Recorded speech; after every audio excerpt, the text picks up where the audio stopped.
This podcast is a collaboration between Costard and Touchstone Productions and the Tales From The Crypt podcast. You know, you and I have been friends for a long time, and much as I enjoy these little visits, it seems to me that this tomb is not quite big enough for the both of us. What's that supposed to mean?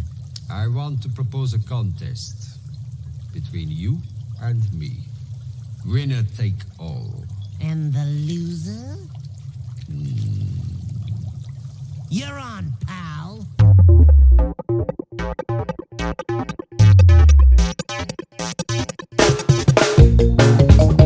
Hello, everybody, and welcome to another episode of the How Not to Make a Movie podcast. Je suis Alan Katz. Oh, very sweet, monsieur. And I'm Gil Adler. Vous êtes Gil Adler. I don't know what the hell I meant. The French word. What has French got to do with the Grim Reaper versus the Crypt Keeper? I don't know, Monsieur Alan Katz, and we will find out. We are making this up as we go along. One of the things about doing Crypt is we got to work with a lot of great actors. Strangely, there were a couple of actors we ended up working with a bunch. We seemed to draw them back into our web, and silly them, they allowed themselves to be drawn back into our web. We worked with Bill Sadler a bunch of times. He did Crypt before we got there, and it's funny. I think I think the first time maybe I was ever aware that Bill Sadler existed here on the planet and was an actor too was when I was an ace judge judging those first 3 episodes of Tales from the Crypt, which we ultimately gave the Ace Award to the best writing, the best script that year that there were cable Ace Awards. And Bill played the character of Miles Talbot, one of the great early Crypt characters, the man who was deaf. I guess right about now, Charlie Ledbetter's starting to think pretty serious about that Valley of Death. He's thinking about that rubber diaper they give him to wear, wondering if he's going to crap all over himself when I juice him in a couple minutes. He plays a state executioner, and the state suddenly does away with the death penalty. Miles Talbot becomes unemployed, but he hasn't given up his taste for delivering vengeance. Now, of course, he has no right to, but that doesn't stop him. And he goes about executing justice as he sees it. And then, lo and behold, the state brings capital punishment back. And who is the first person the state's going to execute? Miles Talbot. Chicken shit fuckers!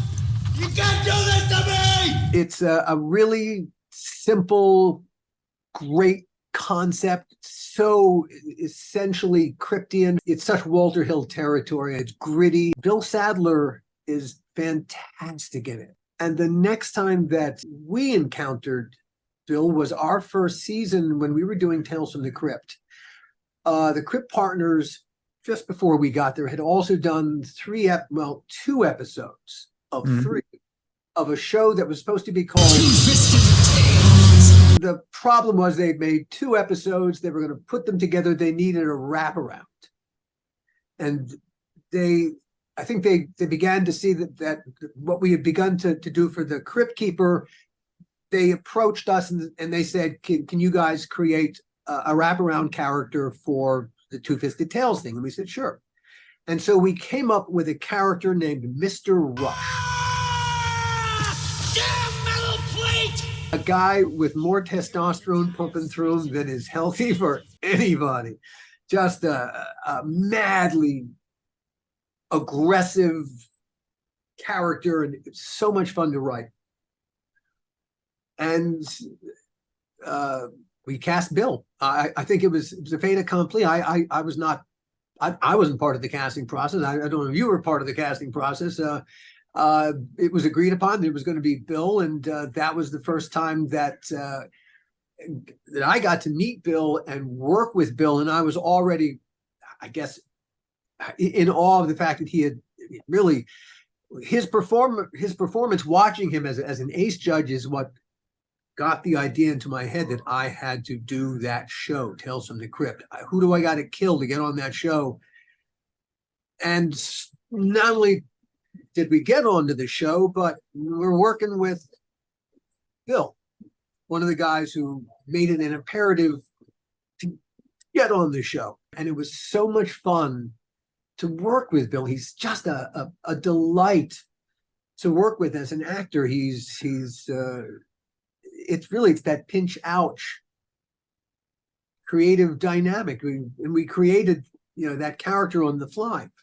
And also for the fans, which I hope are all of you listening, it's very insightful listening to Bill. When we later decided to try having the Crypt Keeper work with another character live, in essence, there was only one actor that we had in mind. The last picture that I directed made a fortune. And I don't need to tell you what a piece of shit that was. No, you don't. I know what a piece of shit it was. The two times that Bill worked with the Crypt Keeper, I think, are just two of the best Crypt Keeper segments of all, because first of all, it just brings the Crypt Keeper that much more to life because he's working with someone, and Bill just made it so wonderful. He working against a puppet. Bill was extraordinarily creative. As you'll hear in the episode, we talk about the nuts and bolts of how Bill found his craft, his first great acting epiphany while playing Hamlet, and really suddenly the clouds parted in that way that sometimes they do, and he suddenly understood things that he thought he understood before. We also talk about the origin of his Grim Reaper voice in the Bill and Ted movies. As you'll hear, he went into the audition for the Grim Reaper and used the accent he used in spite of being told, don't. Of course, I normally prefer to take souls one at a time, but, I had taken some vacation days, and it was the end of the month, and so you know how it goes. And he took that risk. And that's kind of that's the actor. That's the kind of actor that Bill is. He's just got a great sense, and he will take risks. And if you're a smart producer, get out of his way. So let's get out of his way. Here we go. Bill Sadler. It's been a little while. Just How are you? How are you, gentlemen?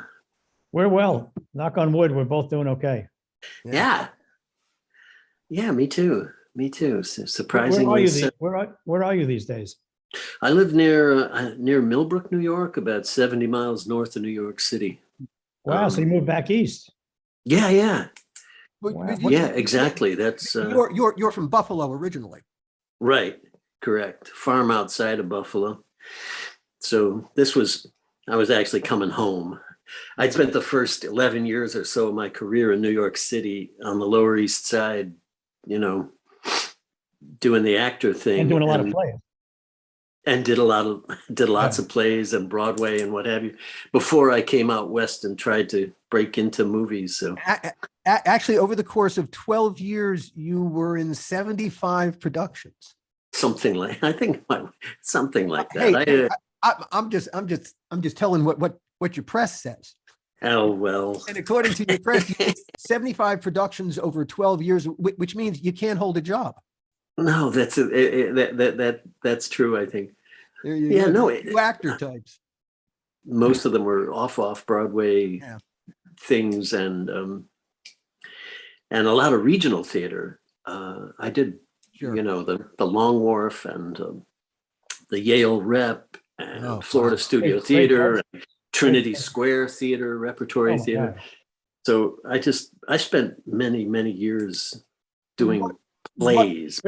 What parts really, when you were really learning your craft, what plays really taught you your craft? The one that taught me the most, I think, was playing Hamlet at the Colorado Shakespeare Festival. Well, it was 1973, so I was 23 at the time. It's a massive undertaking.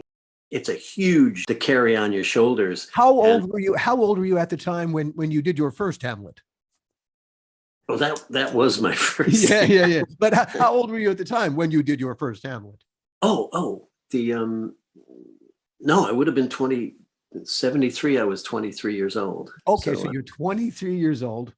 23, yeah. And you're striding onto the stage, and the stage is where? In Boulder, Colorado, at the Colorado Shakespeare Festival. All right, so 23-year-old William Sadler is striding on the stage in Boulder, Colorado as Hamlet. Correct. Were you not intimidated at all to be playing Hamlet? I was intimidated. I had played a lot of Shakespeare before that, but I'd never taken on something as big as that. And it just, what happened was there's very short rehearsal time. So you spend all of that time learning lines, trying to memorize these huge monologues, soliloquies. And I don't know, maybe a week or two into the run of the play, one night, the thing just lifted off the stage and caught fire. And I was no longer pushing this thing along like I had been, like just through sheer force of will, making this thing go forward.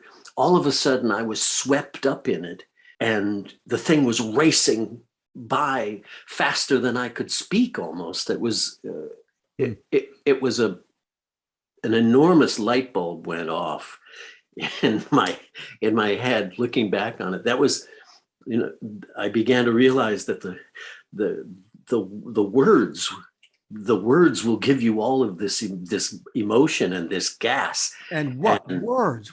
Just get out of their way, Stop, just get out of its way. And was there a moment in the play? Was there a particular monologue? Because he's got so many great speeches. The night that it happened, it was in the play within the play.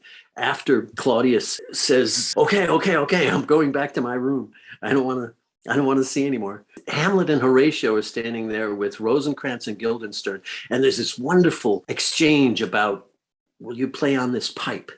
I said, I can't. No, come on, I know you can't. I said, no, I can't. I said, well, you seem to know my stops. You seem to know how to play me like a fucking musical instrument, you dig. And that exchange happened so fast and so viciously that the scene was over before we knew it. And I was thrown into the scene with Gertrude, which then threw me into the next scene and so on. It was, anyway, for a young actor, it was a real eye opener. Heady stuff. Yes. Wow. I was like feeling the power of those words for the first time instead of trying to make them into something that I thought they might be, or, I know what this should be. And it's funny, the equivalent for writing is that suddenly the characters take over and you no longer are writing them. Really, you're just typing what they tell you to type. Well, that must be exciting then. You don't. Which is why hearing it happen, from an actor's point of view is rather exhilarating, because the same thing happens. There's I don't know. Well, first of all, when you create this other world, which no one else knows about, it's entirely inside your head. And if you have a writing partner, it's inside both your heads. And you escape here and you go there. And you really are transported to this whole other realm. And really, it's filled with characters who speak for themselves. Thank you very much. And for the time that you're writing together, you're two psychotics trying to figure out what the hell we're to do when this is all over. But it's really interesting. You do have the commitment into this other world. But to listen, but you finally get to, once you get them started talking, there must be a moment when the person you're writing starts to speak for themselves and picks up the action and says, no. You know what I'm going to do? Yeah. You watch. Once you establish that patois and you get the sense of who that character is, they tell you what it is. Oh, that must be fantastic. And with Alan, we just go, we sort of go back and forth, and he'll say, well, he says this, and I go, no, he says that, and eventually something comes out of that we both go, yeah, that's it. Do you guys play? Do you go through the dialogue, taking each of you taking a character so that you hear the scene out loud? Sometimes you will play a scene. You'll suddenly it becomes an improv. Sure. Right.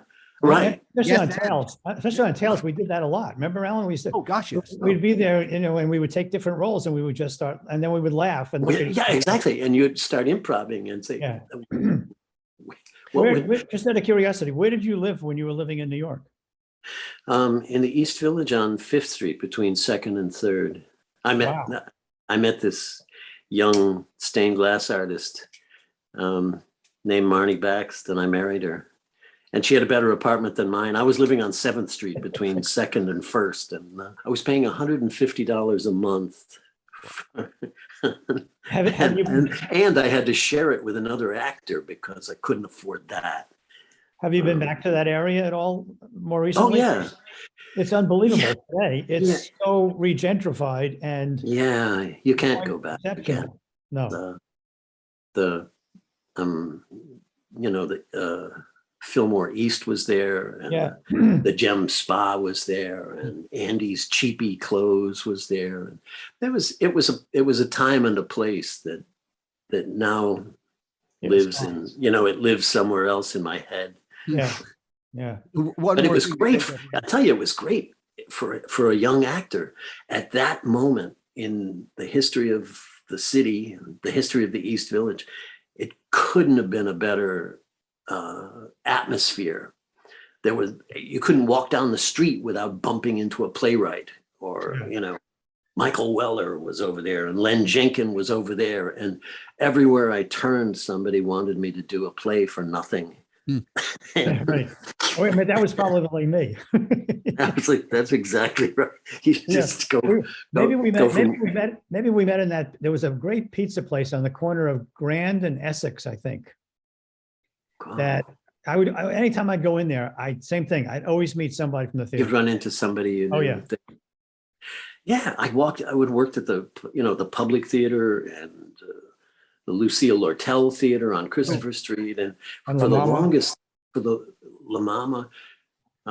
longest time, I could walk to the theaters, and then I wrapped it up with a year and a half on Broadway in Biloxi Blues, opposite Matthew Broderick. You originated Sergeant Toomey.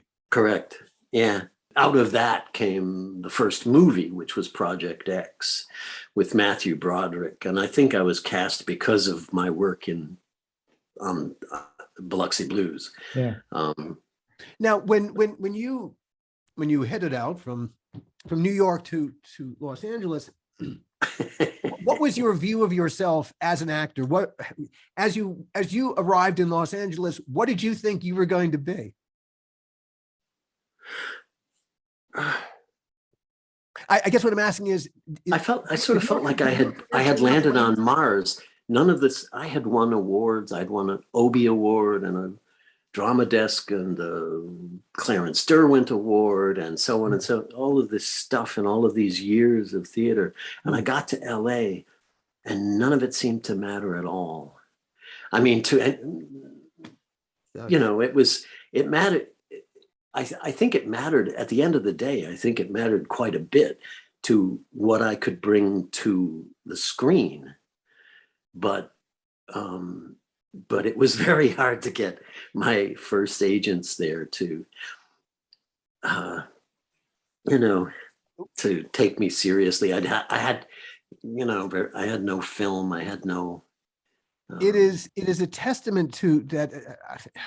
I think that your point is well made, because your theatrical training certainly gave you incredible range. If you look at your longevity in this business, you have worked a ton. Now, granted, it might have taken the film and TV business a few minutes to figure out what to do with you. And it seems like they decided you were a villain. Yeah, right What? away. Okay, all right. You know, but hey, man, It was the cheekbones and whatever. But- Yeah, but but the I was villain parts are the best. So I was happy with that. If you can't be James Bond, be be Dr. No. Yeah. You know, be, you know, be Goldfinger. That's the next best role. And there's a lot of freedom in villains too. There are no rules. You can be as bad as you want. And it got my foot in the door. So I was What was your first villain? Project X. I murdered all of those chimps that You Helen- bastard. I know, I'm so sorry. Helen No, Hunt. no, you're not. No, you're not. Matthew Broderick and Helen Hunt tried so hard to keep them alive. And then Steven Seagal's Hard to Kill. I was the villain, the senator who murdered his family. And then Dennis Hopper cast me in a thing called The Hot Spot. And I was a smarmy Texas blackmailer. And then Tales from the Crypt happened. The first episode with Walter Hill. Right. And So that kicked the door open. You came in and you read for Walter. I read for Karen Ray. Mm-hmm. She had me in to read for the cop at the end who arrests Mr. Talbot. Right. And I remember doing the audition, and it was like he has two lines, Mr. Talbot, you have the right to remain silent. Anything you say, and that's it. It's cut away. That's all he's got. And I finished, and she said, "That's fine. That's great." And I said, "What's up with the role of Talbot?" And she said, "Oh, they want Ken Russell, or Malkovich, or something. They're looking for a name. They want a name for the role." And I said, "Oh, okay." And I left. But Bill And I got Sadler's name? not at that But moment. I mean, I sure wasn't. Your name is perfectly good. My name, you have no idea how many times I screamed that when I got home. What the fuck's wrong with my name? You're here. But I got halfway across the parking lot, and she stuck her head out the window of the casting office and said, "Bill, come back." And out the window, she handed me the sides for Niles Talbot for the executioner. She said, "Black out your teeth and grease your hair because you're too cute. And come back on Monday. I'll put you on tape. Cool. We'll see what happens." And that was it. I came back on Monday and they were all monologues. It was a monologue, and it was straight into the lens. Mm-hmm. And I had, back in New York, I won the Obie Award that I won was for a 45-minute monologue to the audience. I was already pretty comfortable with that. Right. And he has this sort of dark sense of humor about, they're all pretty dark. He's a terrific character. And I just kind of leaned into it, and Walter and the guys all said yes, and I did it. I think we were up for an ACE Award. In your mind, where was he from? Like Oklahoma or something. Yeah. I'm so glad to hear you say that, because that was always my impression. I think so authentically from that kind of place. Wow. I know. I don't know that there's anything in the script that suggested that, but I made him. No, but I made him from down there somewhere, and he felt very particular. He was not a generic person. You brought some very, as I said to you the other day on the phone, your damned voice is locked inside my head. There's a easy peasy Japanesey. I cannot get that out of my head. I like electricity. Yeah. There you go. Clean. There was such, and Walter had I think Walter had a wonderful time shooting it too, because he had done movie after movie before that, which were much bigger deals. There's a whole circus that has to be coordinated, and studios have to agree on this and that. And here he had this little film crew. We shot on an overpass overlooking the 405. We just stopped the van, jumped out and shot it. Do that monologue right into the camera and get back in the van. And it was just like guerrilla filmmaking for Walter, you know, and we didn't have permits or shit. And he just gathered, you know, a handful of his pals that do lighting and this and that. It was great. And he used to sit there. I'd come in the morning and he'd be writing on a piece of paper. He would be writing a monologue for me and hand it to me. I'd read it to him and he'd say, all right, get ready. We're gonna shoot it in a half an hour or something. And it was like, so all my theater chops, I guess, came in handy. You know, John Kassir tells the story of the premiere when the cast and the crew went to see the first 3 episodes before it actually premiered on HBO. And, you know, it was, it starts to roll and 2 of the crew are talking and one of them says, wow, this is great TV. And the other one says, it's not TV, it's HBO. And the next row up were HBO executives who turned around and thought, wow, that's exactly right. And that became their slogan. And Tales from the Crypt. Right. Wow. So Tales was really it was what changed HBO, because they'd done TV shows before. They'd done First and 10. They'd done the Brian Ben show, which were TV shows on HBO. Yeah. And suddenly Tales from the Crypt was little feature films masquerading as TV shows.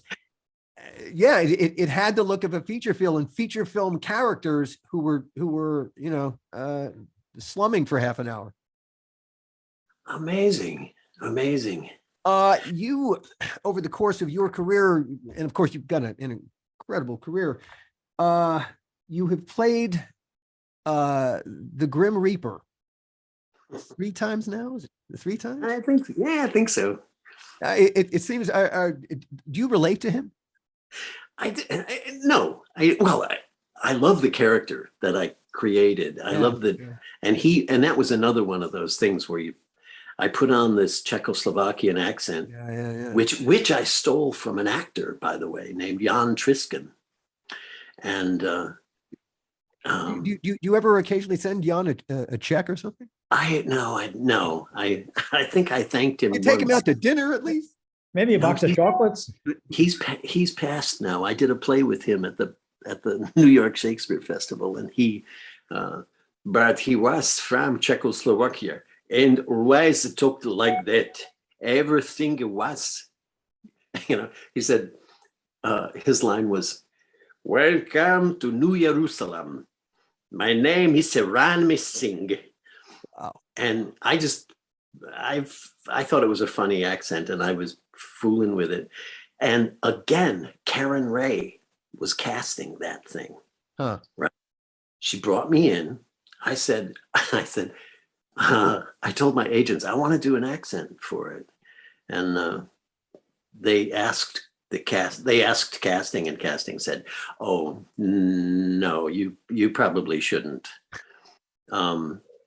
And I don't know why, but I did anyway, because I thought, well, this isn't going to be funny at all unless with the accent, I could read the phone book and people were laughing. It was, yes. It was like this whole character sort of popped out fully grown. And I did the audition. I went home. A couple weeks went by, and they went to what's his name? Lloyd. Chris Lloyd? Christopher Lloyd and Christopher Lee. And they were like, kind of on the nose. Well, he's the Grim Reaper. I mean, they didn't know who to cast, but they kept coming back to me because it was funny.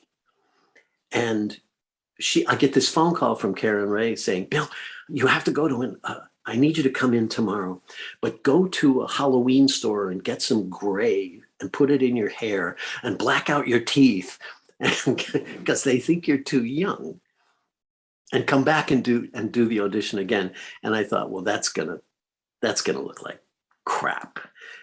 so I called Scott Edo, who was the makeup guy on Die Hard 2, that I had just worked with. I told him my situation. He said, come on over in the morning. And I sat in his kitchen in Marina Del Rey, and he made me look 70, or, you know, like this. he made me look, Damn. he made me look a believable 70 something or other. I got in my car and drove to Orion and did the audition again. And the guys who thought I was too young turned to Karen Ray. She told me later and said, you know, he looks a lot older in person.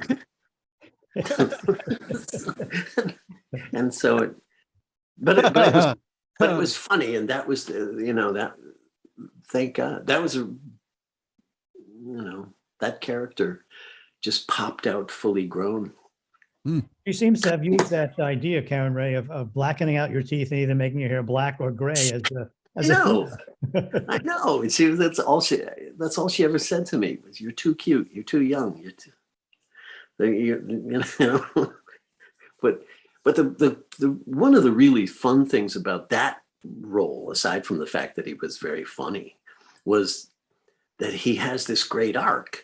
He starts out being terrifying. Yeah. Which was perfect for me.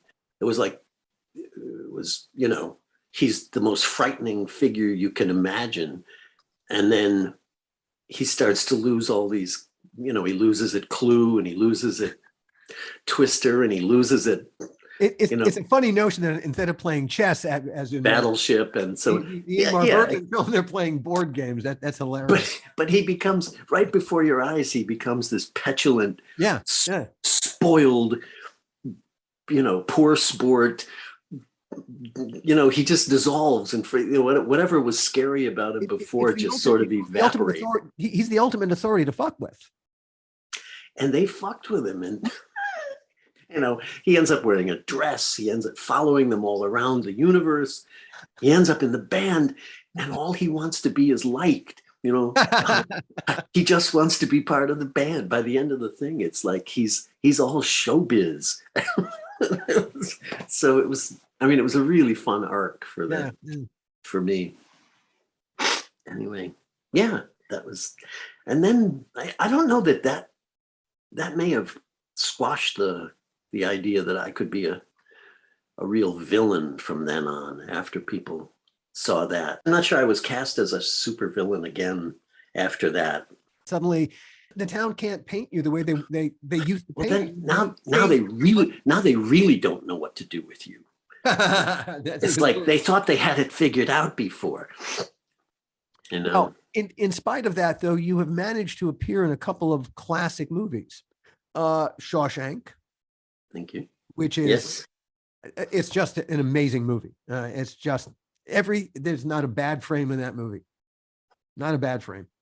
And of course, Demon Knight. Another classic. And it has Bordello of Blood, another classic. And you are in Bordello of Blood too. That's. I always thought that Demon Knight was a terrific film. As we were making it, we were having so much fun. Again, it was like it was like all these kids loose in where were we, in a airplane hangar in Van Nuys? The Van Nuys airport. Yeah. Right. You're not in a studio. There's no one looking over your shoulders. We're all, playing cops and robbers. And I was 10 years old again on the farm, diving out of, it was like I'd been rehearsing for that my whole fucking childhood.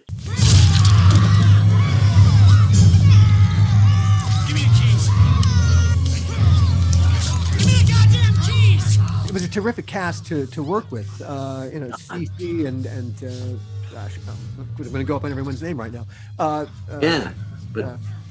Thomas Hayden Church. Tom Hayden Church. And Jada Pinkett. Of course, Jada. Yep. A great cast. Charlie Fleischer. Billy Zane's okay in it, I guess. I mean, he's all right. He'll do. He passes. He'll do. But yeah, that was, what an extraordinary group of actors to put together in this funky little horror thing. Yeah. No, I How did you do that? Was that Ernest Dickerson's doing the casting, or were you involved in that? I think we were involved in it. Ernest was involved in it. Our casting people were involved in it. Dick Miller. Dick Miller, Yeah. Oh my. Yeah. It was, it kind of fell together. I don't think there was any master plan to put together a great cast. I don't think you can ever set out to make a classic. I think that's one sure way to make an absolute failure. To make a failure. Yeah, I think you're right. I think you're right. It's funny, when we set out to make the 3 Tales from the Crypt horror movies, the mandate from the Crypt partners was 3 vastly different movies. And originally Gil was going to direct the first movie. And when Joel and Dick decided they wanted to do Demon Knight as the first one, we really wanted to do something else. We wanted to go away from straight horror, Gil and I, and do something different. And so Too much on the nose, it just felt like we had been doing Tales from the Crypt for a number of years. And that was just a longer version of a Tales from the Crypt. We wanted to do something that was more thrilling and horror, and more character driven. And so we decided, no, we won't do the first one. yeah, the movie in our heads was Nick Rogue's Don't Look Now, which is a psychological, really just a psychological thriller. Yeah, but a very different animal than the creature. Yeah. I mean, in the end, we were supposed to do a movie. The whole first season of this podcast is about how Dead turned into Bordello of Blood virtually overnight, and no one wanted that to happen. It was a very different experience making Bordello of Blood than it was making Demon Knight. Whereas on Demon Knight, I think everyone had a really great time making it. I think so. Yeah, it was a pleasure. It felt like to me anyway. It felt like a collaboration. I remember having conversations with you guys. I forget which one of you said it, but I would make a suggestion. I would have an idea. The handcuffs before the sheriff gets his head punched through. Mm-hmm. And I thought, if he's got his hands cuffed behind his back, then it's like the train is coming toward him. Is he going to get the key? Is he going to get it open? Is he going to get to a gun? Yep. And you guys liked it. We told Ernest, and it happened. But I remember one of you saying, I hope you don't mind me making suggestions like this. And I didn't want to step on it, anyone's toes, but I couldn't turn it off. Once I was in the character, it was like, ooh, and I did this with the Grim Reaper too. I think I've done it with every time I've ever been wonderful in a Okay, fair enough. I go, no, but every time it's just been an outstanding performance. It's always full of these little moments that I go, oh, you know what might be great? What if and I remember one of you said, good, better is always good was the phrase. No, that's better. Better is always good. Yeah. One of you didn't think of it, but if it genuinely gets better, that was okay. We had the pleasure and the honor to work for Bob Z. And Bob Zemeckis is the most amazing collaborator that I've ever worked with. And what we were doing was really a version of Bob's collaborative environment. That was his style? Yeah, Totally. Everyone takes ownership. Literally, you can bring an idea that doesn't work entirely, but you can't bring a bad idea. Right. And so everyone suddenly feels encouraged to, hey, I don't know, maybe this will work, maybe it won't. And it comes from everywhere. You don't know where the great idea is going to come from. So why, hey, it's like improv. The word no kills everything. Right. Whereas yes, and all right. Try it. If it doesn't work, there was nothing lost at all. Exactly. No, that's so, I think that's, if there's a lesson anywhere in this, that should be one of them, because I've also worked with directors who micromanage and where you don't feel that anything you suggest is welcome. And what you do is you just put your hands in your pockets and I'll do my, I know what you need. Where's the sink? I'm here to fix the sink, Have you ever worked in a feature film for Bob Z? No. Okay, so the only time that you worked No. with Bob, the only time you worked with Bob was doing the wraparounds for Two-Fisted Tales. Correct. And that was that was an example of what we're talking about, because that was thrown together so quickly. We kind of just made the character up. We dragged you in, and I remember at the A1 Globe Pasta Factory on Venice Boulevard in Culver City, where we did this, and really just slapping it together. It's throwing yourself on a live hand grenade just for the fun of it, like I did. That thing blowed me into 100 tiny thousand pieces. Well, I was so fucked up after that, they took me to the hospital in buckets. Took them 2 weeks to scrape my innards off the wall so they could dump them back inside of me. You think that felt good? That fucking hurt. I didn't cry. I didn't even whimper. You are supposed to be doing push-ups, you shitheel. There you go. You never took any slugs, did you? There you go. Oh my God. I thought that was so much fun working that day. Jesus Christ. I think I was trying to channel George C. Scott. Was it Buck Turgidson, his character from Dr. Strangelove? Exactly. Buck Turgidson. What do you think you're doing? You never took any slugs. It was a great character. It breaks my heart that series never got picked up, because that would have been a fun character to write for. That would have been swell. When you got the script for Shawshank, did it feel like it was going to be that kind of movie? No, not really. Actually, Frank Darabont was a writer on Tales from the Crypt. Right. Yeah. And Frank. I had stopped by to visit for some reason after the series was launched. And in that first season, I think, I stopped by to visit the set, and Frank came up to me and said, I'm writing this movie. I want you to be in it. It's called Rita Hayworth and the Shawshank Redemption. And he sent me a copy of not of the script, he hadn't written it yet, of the novella, the Stephen King collection of stories. And I don't think he was sure what he wanted me to play in it, but he liked the character that I had done in Tales from the Crypt enough. He said that was what he wanted, and he was going to use me somewhere in that movie. We all knew it was a strong story, but I don't think any of us realized at the time that it was going to resonate the way that it has with people, with audiences, just year after year after year. It opened in theaters and closed. It died, and nobody went to see it when it first came out. It's not a great name. No, it's a terrible name. It's an awful name for a film. Yeah. And when you tell people about it, well, it's a prison movie. Yeah. And it's like, oh, God, great. And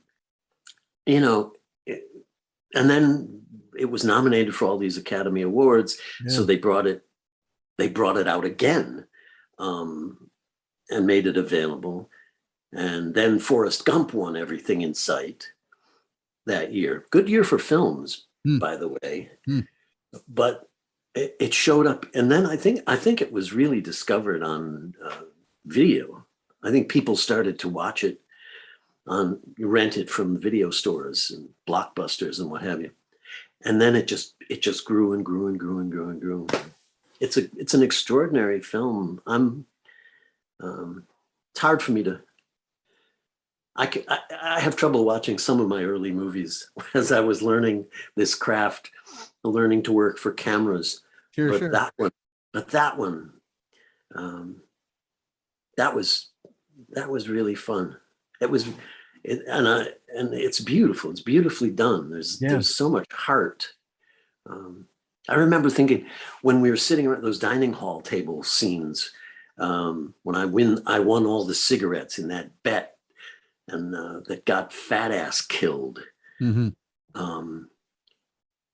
Again, there were all these little things that kept me engaged, that I could invest in the character.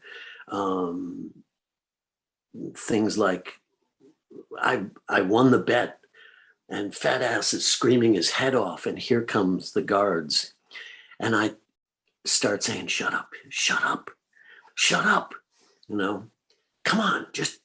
I didn't mean to get him killed. I just wanted to win the cigarettes. You know, he doesn't know what's coming, and I do.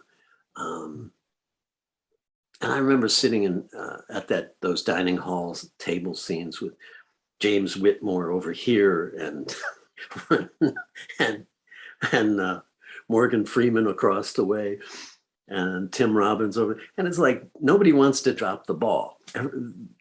Every single person there brought their, brought their A game, I think. A+. Also, just by the way, it was the only movie I've ever done where we rehearsed. They brought us to this prison in Ohio like 2 weeks before we started filming. And because he wanted us to have all the little connective tissue, the little relationships with each other in the group. The body language. Yeah, all the little byplay and the looks and the teasing and the grab-assing stuff. So you wouldn't be acting it.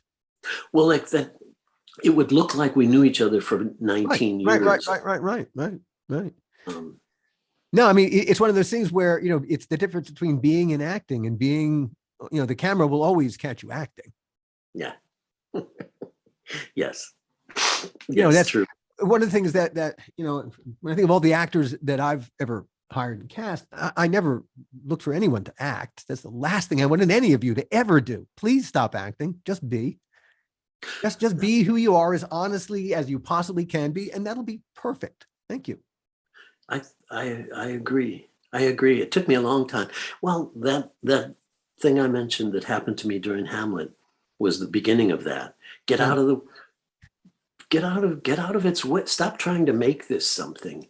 Yeah. And when Kobe Bryant was alive, the big coaching thing that they finally got him to understand was let the game come to you.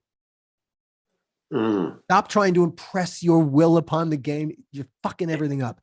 But when the game comes to you and you step into it organically, wow, it will go where you want it to go. And lo and behold, that was really how he learned how to be the superstar that he became. He learned how to win the game. That's brilliant. I hadn't thought that it would apply to sports, but of course it does. You can put, otherwise you keep getting in the way of the rhythm. You get in the way of the flow. You get in the taking shots he shouldn't be taking, man. That's a pass, not a shot. Pass that to the open guy and let him make the shot that you're going to miss.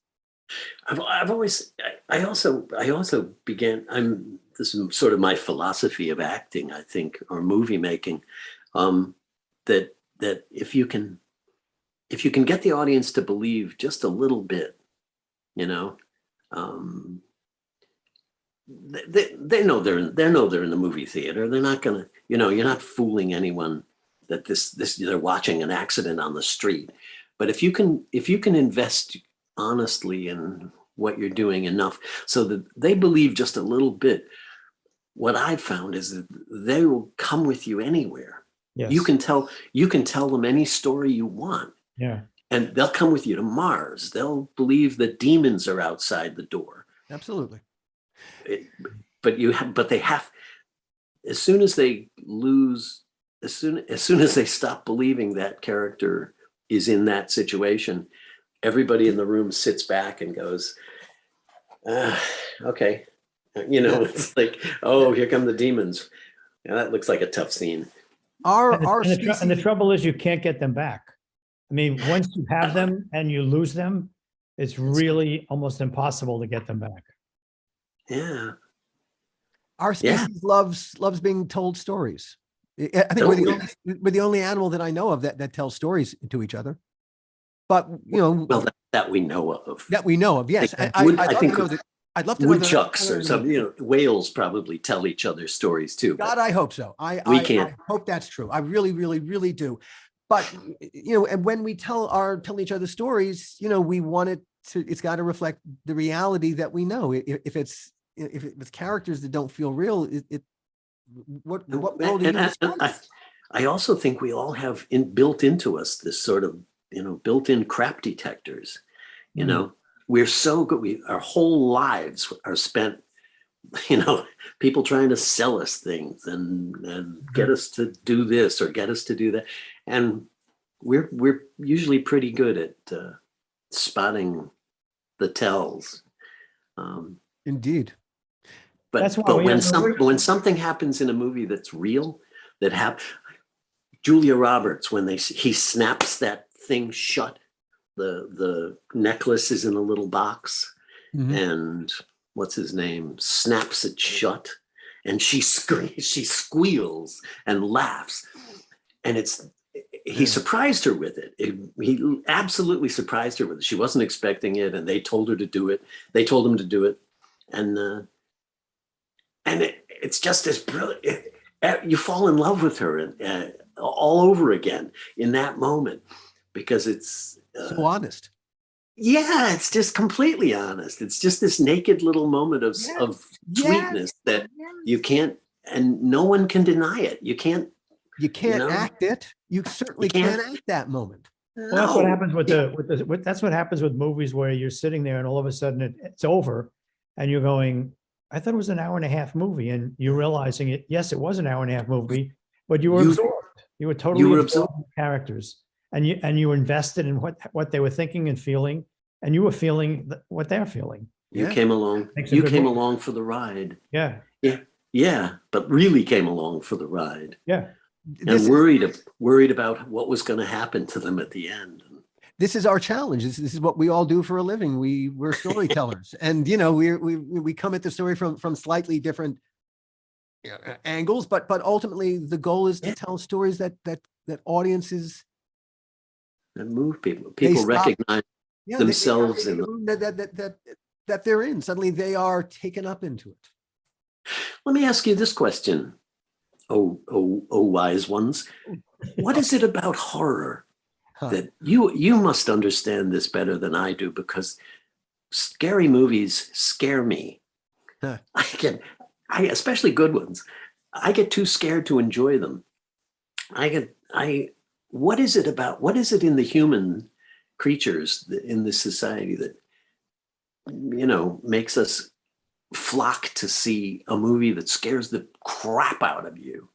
The popcorn hits the ceiling and you scream, I think at the end of the day, you get to have, of all of our instincts, love, fear is incredibly strong, and we don't want to experience it for real, because you know how that's going to turn out. But when you're sitting in a movie theater, it's kind of safe to feel that feeling with the comfort of the popcorn on your lap, knowing that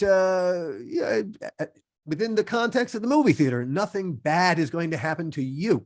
Yeah, you got 500 of your closest friends sitting to your left and to your right. Yeah, I'm safe. Yeah, but it's I guess I don't.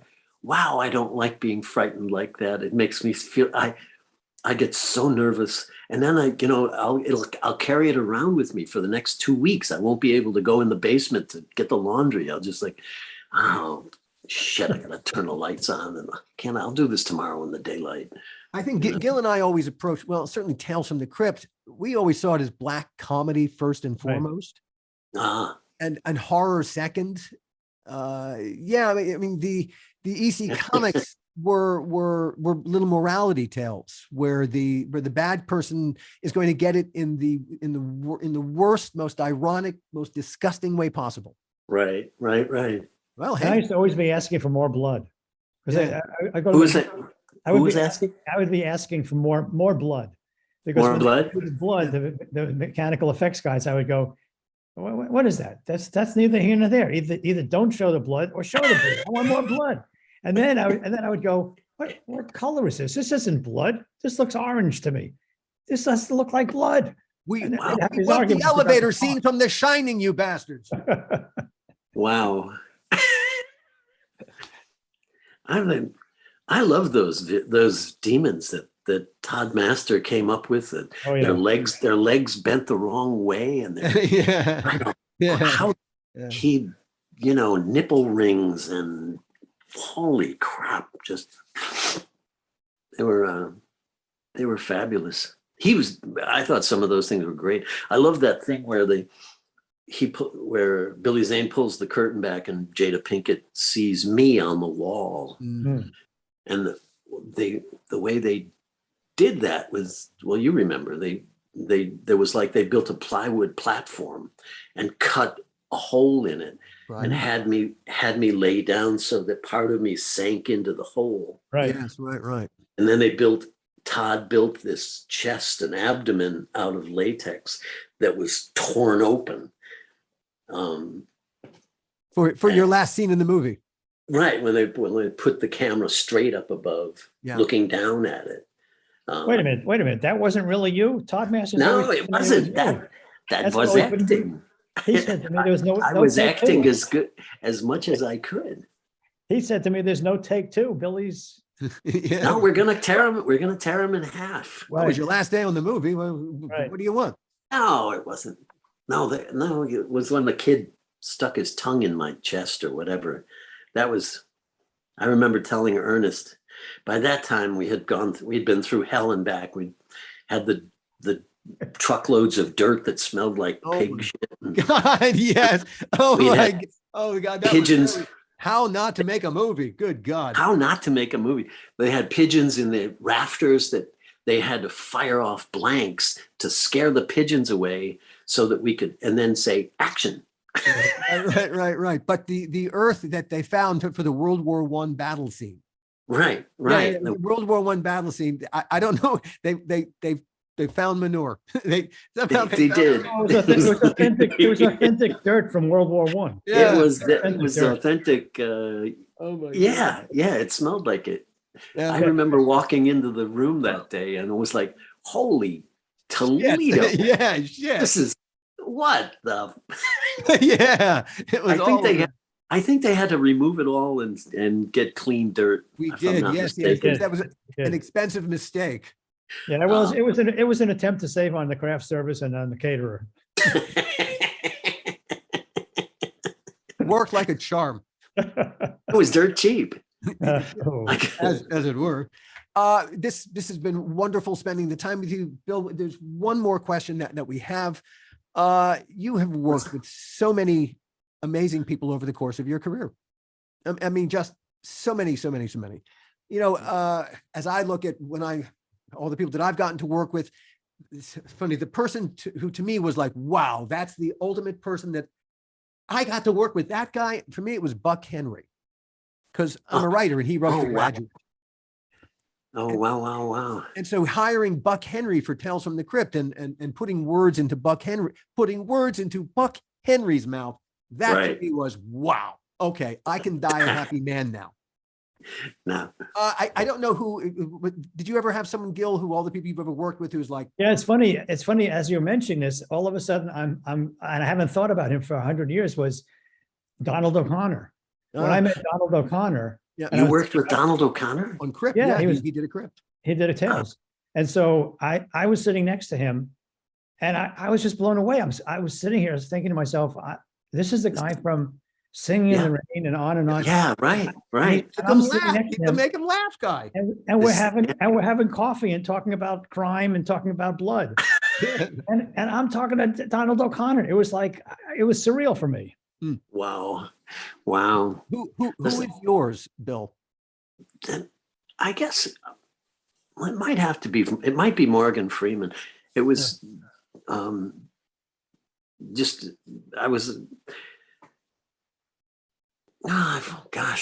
worked with Al Pacino. I mean the people that you have to pinch yourself and say, Yeah. holy shit, I'm doing this scene with. Yeah. I just did an HBO miniseries with Steven Soderbergh directing, called Full Circle, and Dennis Quaid plays my brother. That was fun. But Claire Danes and I had these knockdown, drag out scenes. And that was impressive. I was like, I was just a little bit in awe. I had to keep remembering, bring myself back down to earth. And,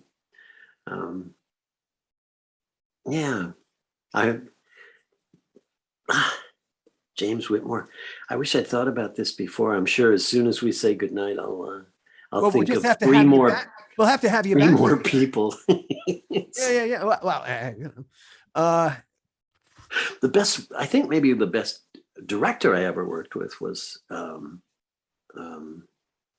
Bill Condon in Kinsey. I played a real pervert in Kinsey. that was a really a challenging role to play someone that dark. Wowie zowie. And the choice that I had made was that he's meeting Kinsey, so Kinsey can take down his sexual history, and the choice that I made as an actor is that he's thrilled that he's finally met somebody who's gonna love this stuff as much as he's proud of all of this shit. But Condon, I have no idea what it was that he did on the set, but he made it,